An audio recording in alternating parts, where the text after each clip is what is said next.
കണ്ടു കഴിഞ്ഞു കഴിഞ്ഞാൽ അറിയാത്ത രീതിയിലാണ് അവൻ്റെ രൂപം. സത്യം പറഞ്ഞു കഴിഞ്ഞാൽ തൂങ്ങി നിൽക്കുന്ന കണ്ടപ്പോഴത്തേക്കും സത്യത്തിൽ അവിടെയുള്ള എല്ലാവരും പറഞ്ഞ് പ്രദീപാണെന്ന് പറഞ്ഞപ്പോഴാണ് പോലും എനിക്ക് കാര്യം എന്ന് പറഞ്ഞാൽ അത്ര മാത്രം പ്രദീപ് പിന്നെ മാറിപ്പോയി. അവൾ ഇങ്ങനെയൊക്കെ പോണത് കണ്ട് ഞാൻ ഒരിക്കൽ ചോദിച്ചപ്പോഴത്തേക്കും എന്നെ അവനും അവളും കൂടെ വെട്ടിക്കൊന്നു കളയൂ എന്നൊക്കെ പറഞ്ഞു. പ്രദീപ് എല്ലാം തീരുമാനിച്ചുറപ്പിച്ചു. ഇനി അയാൾക്ക് ജീവിക്കേണ്ട, എല്ലാം നശിച്ചു. ബിസിനസ് പോയി, കോടിക്കണക്കിന് രൂപ പോയി, ഒടുവിൽ ജീവിതം തന്നെ പോയി. അയാൾ അന്ന് രാത്രി തന്റെ സങ്കടങ്ങളെല്ലാം ലോകത്തോട് വിളിച്ചു പറഞ്ഞു. പക്ഷേ ആ സംഭാഷണങ്ങളിലെല്ലാം ഒരു കാര്യം വ്യക്തമായിരുന്നു. പ്രദീപ് എന്ന 44-കാരനെ ജീവിതം അവസാനിപ്പിക്കാൻ പ്രേരിപ്പിച്ചത് ഒരു സ്ത്രീയായിരുന്നു. ആ സ്ത്രീ അയാളോടൊപ്പം ജീവിക്കാൻ തുടങ്ങിയ രണ്ടാം ഭാര്യയായിരുന്നു. അയാളുടെ അവസാന വാക്കുകൾ ഇങ്ങനെയാണ്: ഞാൻ മരിക്കുകയാണ്.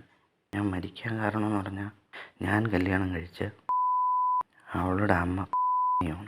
ഇപ്പോഴെന്ന് പറഞ്ഞു കഴിഞ്ഞാൽ അവൾ പലരുടെയും പല ആൾക്കാർ പയ്യന്മാരുടെയും പിന്നെ ബൈക്കിലും കാറിലോട്ട് പോയി പല സ്ഥലത്ത് ഹോട്ടലിൽ റൂം എടുത്ത് അവരെ വീട്ടിൽ പോയി വേണ്ടാത്ത എല്ലാ പരിപാടിയും കയ്യിലുണ്ട്.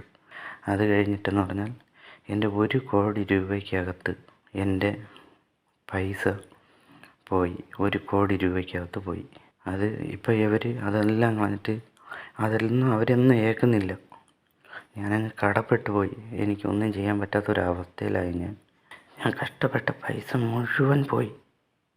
എനിക്ക് ജീവിക്കാൻ പറ്റാത്ത അവസ്ഥയായി. അത് കഴിഞ്ഞിട്ട് ഇവിടെ പറഞ്ഞിട്ട് എൻ്റെ ഓപ്പോസിറ്റ് ഒരു നടത്തുന്ന അവനൊരു മെയിൻ ആളാണ്. എൻ്റെ മരണത്തിൻ്റെ ഒരു കാരണക്കാരനെ അവനാണ്. അവൻ്റെ കാറിൽ ഇന്നോവയിൽ 2 ഇടത്ത് വെച്ച് ഞാൻ കാണുകയും അത് ഞാൻ അവൻ്റെ കൂടെ പേഴ്സണലായിട്ട് വിളിച്ച് അവനെ കൂടെ നിർത്തി സംസാരിച്ച സമയത്ത് ഇനി നീ ഇതിനെക്കുറിച്ച് വേണ്ടിക്കഴിഞ്ഞാൽ ഞാനും കൂടെ തീരുമാനിച്ചിട്ടുണ്ട്, നിന്നെ വീട്ടിൽ കയറി വെട്ടിക്കൊല്ലേണ്ട ഏർപ്പാട് ചെയ്യും, എന്നെ കൊന്നുകളയുമെന്ന് വരെ പറഞ്ഞു. ആ സ്ത്രീ എന്തിനിത് ചെയ്തു? അതാണ് ഈ തൊഴിലാളികൾക്കെല്ലാം ചോദിക്കാനുള്ളത്. പ്രദീപ് പോയത് കാരണം പെരുവഴിയിലായ തൊഴിലാളികൾ ഇനി പറയട്ടെ. ശരിക്കും പറഞ്ഞ ഈ ഫോട്ടോയ്ക്ക് മുമ്പിൽ തന്നെയാണല്ലോ ഇവിടെ തന്നെയാണ്. ഈ പ്രദീപ് എന്ന് പറഞ്ഞ ആളുടെ ജീവിതം എന്താണ് സംഭവിച്ചത് നിങ്ങൾ അറിഞ്ഞിടത്തോളം വെച്ച്? ഇദ്ദേഹത്തിന്റെ ഓഡിയോ ക്ലിപ്പിൽ എന്താ ഓഡിയോ ക്ലിപ്പിൽ പറയുന്നതൊക്കെ ആയിരിക്കും ശരി. എന്താ പറയുന്നത്? പുള്ളിയെ ജീവിതം നശിച്ചു പോയി, പുള്ളി ഉണ്ടാക്കിയ സമ്പാദ്യം പോയി, അതിൻ്റെയൊക്കെ വിഷമത്തിലാണ് പുള്ളി ചെയ്തത് എന്നാണ് പറയുന്നത്. അവിടെ കാരണമാണ് സംഭവിച്ചെന്നാണ് പറയുന്നത്. ആര് കാരണമാണ്? ഈ പെണ്ണ് കാരണം. പ്രദീപ് നേരത്തെ കല്യാണം കഴിച്ചതാണോ? കഴിച്ചതാണ്. നേരത്തെ കല്യാണം കഴിച്ചതാണ്. എന്നിട്ട് എങ്ങനെയാണ് ഈ രണ്ടാമത്തെ പെണ്ണ് എങ്ങനെ വരുന്നത്? ഇങ്ങനെ അറിഞ്ഞിടത്തോളം വെച്ച് അതെങ്ങനെയാണെന്ന് അറിയില്ല. അത് രണ്ടാമത്തിനെ സ്നേഹിച്ചതാണ്. രണ്ടാമത്തെ എങ്ങനെ പെണ്ണോട്ട് എങ്ങനെ സ്നേഹം വന്നേ? അത് സ്നേഹിച്ചതാണ് പുള്ളി. പിന്നെ ബാക്കിയുള്ളതൊക്കെ പുള്ളിക്ക് അറിയാവും. നമ്മുടെ തന്നു ഒന്നും തുറന്നൊന്നും പറഞ്ഞിട്ടില്ല പുള്ളി. അത് സ്നേഹിച്ചു, കല്യാണം കഴിഞ്ഞു. നമ്മൾ കല്യാണത്തിനെല്ലാം ഞങ്ങളെല്ലാം പങ്കെടുത്ത ആൾക്കാരാണ്. 3 മാസം കൊണ്ടാണ് ഇങ്ങനെയുള്ള ഈ പ്രശ്നങ്ങളും കാര്യങ്ങളും എല്ലാം. പുള്ളി 3 മാസമായിട്ട് പുള്ളി തകർന്നു അറിയാം. നല്ല തകർന്നു. അത് ഞങ്ങളാണ് കാണുന്നത്. ഡയറക്റ്റ് ഞങ്ങൾ കാണാനില്ലേ. ഞങ്ങൾ ഡെയിലി എല്ലാ ദിവസവും കാണുന്ന ആൾക്കാരാണ്. ഇങ്ങോട്ടൊന്നും വരാറില്ല. പിന്നെ വേറെ പുള്ളി ഈ കടയെന്ന് പറയുന്നത് പുള്ളി സ്വർഗം പോലെ കൊണ്ടു നടന്നതാണ്. പുള്ളി അവസാനമായിട്ട് എന്നെ കണ്ടപ്പോൾ പറഞ്ഞെന്ന് പറഞ്ഞു കഴിഞ്ഞാൽ പുള്ളി ഒരു വീട് വാങ്ങി. വീട് വാങ്ങിയപ്പോൾ വീട്ടിൽ കുറേ ആൾക്കാർ ഗിഫ്റ്റ് കൊടുത്തായിരുന്നു. ഈ സാധനങ്ങളെല്ലാം വീട്ടിൽ നിന്ന് എടുത്തുകൊണ്ട് പോയായിരുന്നു. അപ്പോൾ പുള്ളി അവിടെ ഒറ്റയ്ക്കായി. ആ വീട്ടിൽ പുള്ളിയുടെ കാല് പ്ലാസ്റ്റർ ചെയ്ത് കമ്പിയൊക്കെ ഇട്ട് കിടക്കുകയായിരുന്നു 3 മാസത്തോളം. അങ്ങനെയാണ് ആ പുള്ളിയുടെ താടിയും ആ രൂപം വന്നത്.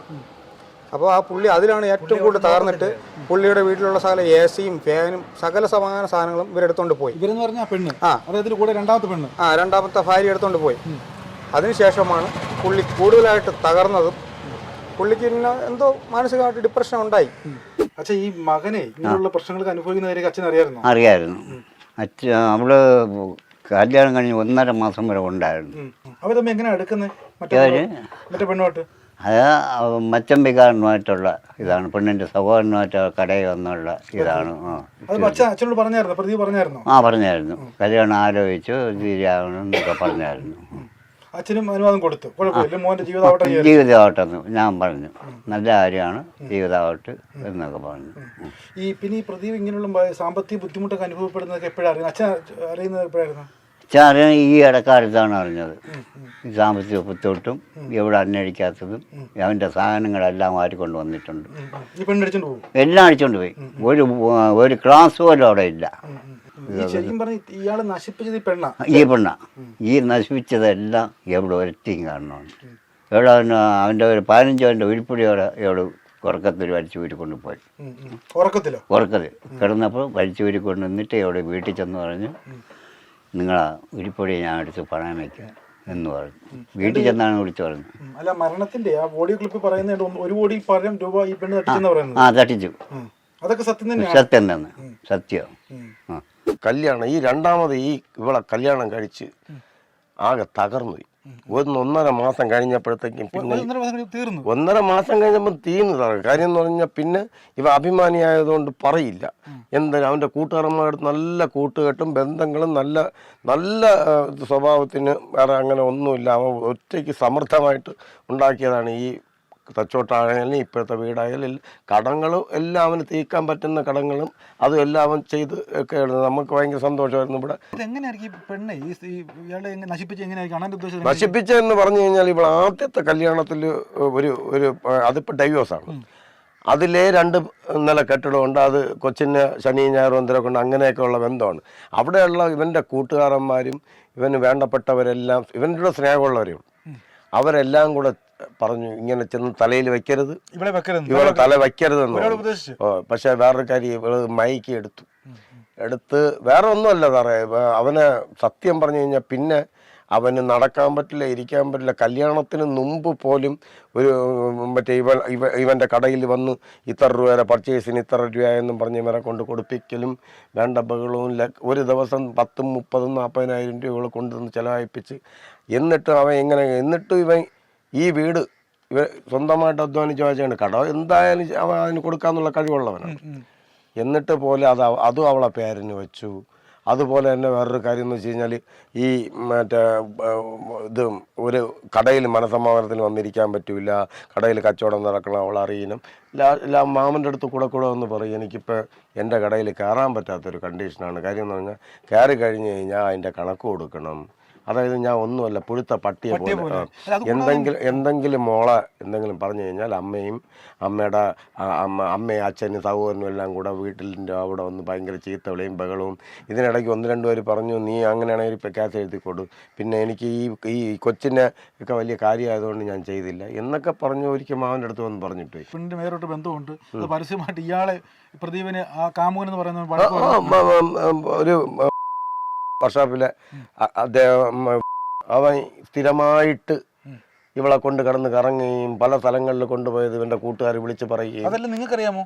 ഇല്ല, നമുക്കറിഞ്ഞൂടാ. മാമൻ്റെ കൂടെ വന്ന് പറയും. ലാസ്റ്റ് മാമൻ്റെ അടുത്ത് പറഞ്ഞു അച്ഛാ അവൾ ഇങ്ങനെയൊക്കെ പോണത് കണ്ട് ഞാൻ ഒരിക്കൽ ചോദിച്ചപ്പോഴത്തേക്കും എന്നെ അവളും കൂടെ വെട്ടിക്കൊന്നു കളയൂ എന്നൊക്കെ പറഞ്ഞു. അപ്പം മക്കളെ വേറെ ഒന്നുമില്ല, നിനക്ക് അങ്ങനെയൊന്നുമില്ല എന്നൊക്കെ പറഞ്ഞ് മാമൻ്റെ കൂടെ മാത്രമേ പറയൂ, എൻ്റെ അടുത്ത് പറയില്ല. യഥാർത്ഥം പറഞ്ഞു കഴിഞ്ഞാൽ അവൻ കഷ്ടപ്പെട്ടുണ്ടാക്കിയ പൈസയാണ്. ആ പൈസ എല്ലാം ഇവൾ കാരണം നശിച്ചു. പിന്നെ ഇവൻ എത്ര കാലം ജോലി ചെയ്തിരുന്നാലും ജീവിക്കാൻ പറ്റാത്ത എത്ര കടവും കാര്യങ്ങളും എന്നൊക്കെയാണ് അവൻ പറയണത്. ഉണ്ടോ ഇല്ലയോ എന്നുള്ള കാര്യം അതിന് സാറുമാർ നമ്മൾ പരാതി കൊടുത്തിട്ടുണ്ട്. ആ പരാതി കൊടുത്തവർ അന്വേഷിച്ചോളും. നമുക്കിപ്പോൾ ആധികാരികമായിട്ട് ഇപ്പോൾ പൈസയുടെ കണക്കൊന്നും അച്ഛൻ്റെ അടുത്തും പറയില്ല, എൻ്റെ അടുത്തൊട്ടും പറയില്ല. അധ്വാനി പിന്നെ 8-10 വർഷം കൊണ്ട് കോടിക്കണക്കിന് രൂപയുടെ ഒന്നുമില്ലെന്ന് പറഞ്ഞാൽ ഒന്നിനും അവന് ഒരു വിലയില്ല. അവനെ ജീവിക്കാൻ അനുവദിക്കില്ല. ഈ കുടുംബത്തിൽ ചെന്ന് പെട്ടു, അവൻ്റെ ജീവിതം തൊലഞ്ഞു. ഇതിനപ്പുറത്തോട്ട് ഒന്നും പറയാനില്ലെന്ന് പറഞ്ഞു കഴിഞ്ഞാൽ ഇത് തന്നെയാണ് കാരണം. ഈ സ്ത്രീയുടെ കാര്യം നടന്നില്ലേ എന്തൊക്കെ ആയിരുന്നാലും ശരി, എന്നെ ഭാര്യ ജീവിക്കാം. പല ഇവന്റെ കൂട്ടുകാരന്മാരെ പല വീടുകളിലും വെച്ച് കണ്ടിട്ടുണ്ടെന്ന് ഇവന്റെ മൊഴിയുണ്ട് സാറേ. കണ്ടു കഴിഞ്ഞു കഴിഞ്ഞാൽ അറിയാത്ത രീതിയിലാണ് അവന്റെ രൂപം. സത്യം പറഞ്ഞു കഴിഞ്ഞാൽ തൂങ്ങി നിൽക്കുന്ന കണ്ടപ്പോഴത്തേക്കും സത്യത്തിൽ അവിടെയുള്ള എല്ലാവരും പറഞ്ഞ് പ്രദീപാണെന്ന് പറഞ്ഞപ്പോഴാണ് പോലും എനിക്ക് കാര്യം എന്ന് പറഞ്ഞാൽ അത്ര മാത്രം പ്രദീപ് പിന്നെ മാറിപ്പോയി. അപ്പം അത്രയും അനുഭവിച്ചു എൻ്റെ പിള്ള. മുഖത്ത് നമുക്ക് വായിച്ചെടുക്കാൻ പറ്റും. തന്നെ അനുഭവിച്ച വേദന എല്ലാം അവൻ്റെ മരിക്കണമെന്ന് ഒരു ആഗ്രഹമില്ല. അവൻ മരിക്കൂല. ഇതിനേക്കാളും പ്രതിസന്ധി തരണം ചെയ്ത് പോയതാണ്. എൻ്റെ മാമന് ഒരു തരത്തിലുള്ള ജീവിക്കാനുള്ള ഇതുമില്ല. കാര്യം എന്ന് പറഞ്ഞാൽ ഇപ്പം സാറ് കണ്ടല്ലോ, ഈ ഒരു സെറ്റപ്പാണ് ഉള്ളത്. രാത്രിയായ ഉറക്കമില്ല. ഇന്നലെ രാത്രി 1 മണിക്ക് എന്നെ വിളിച്ചിട്ട് പറയുന്നു ഞാൻ ഇവിടെ ഇരിക്കുന്ന മക്കളെ എനിക്ക് ഉറക്കമില്ല. പിന്നെ ഞാനും അവളും കൂടെ വന്നാണ് അതിനുള്ള ഇത്. വളരെ പ്രയാസം. ഞങ്ങളുടെ അടുത്ത് ഇല്ലാത്ത എല്ലാ കാര്യവും ഇവൻ്റെ കൂടെ ആയിരുന്നു. പക്ഷെ മാമന് പ്രദീപും പ്രദീപിന് മാമൻ അങ്ങനെയായിരുന്നു. പക്ഷെ വേറൊരു കാര്യം, ഇങ്ങനെ ആയപ്പോഴത്തേക്കും തകർന്നു പോയി ഈ മനുഷ്യൻ.